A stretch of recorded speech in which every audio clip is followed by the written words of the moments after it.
Natakot akong bumili ng bahay and you won't believe kung anong nalaman ko.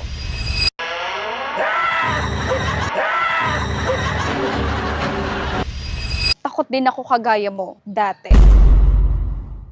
Takot bumili ng bahay kasi baka scam. Baka hindi ma-approve sa housing loan. Baka hindi ko afford.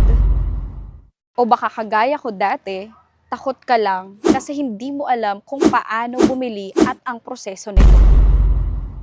Ilan lang yan sa mga baka at takot na madalas nating maiisip pag bibili tayo ng bahay. And that is normal. And this video is for you.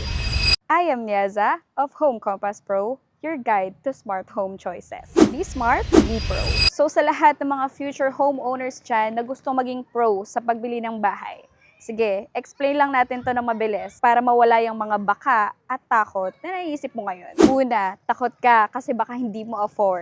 Malalaman mo kung afford mo o hindi kasi may requirements naman tayo. Huwag kang mag-alala kasi pinadali na ang pagbili ng bahay ngayon. Dahil meron na tayong mga financing institution na nag-o-offer ng mga housing loans, kagaya ng Pag-ibig, bank, at in-house financing. Kumbaga, maglo-loan ka sa kanila para makabili ka ng bahay at huhulog-hulugan mo na lang kada buwan. Ibig sabihin, hindi mo kailangang ma-pressure na bayaran ang kabuuang presyo ng bahay. Dahil sa tulong ng mga financing institution ay tutulungan ka nila para makabili kahit wala kang ganong kalaking pera. Dahil parang naghuhulog ka na lang din ng iyong monthly rent sa financing institution. Imbis na nagre-renta ka kada buwan, ay bumili ka na nga lang ng bahay, di ba?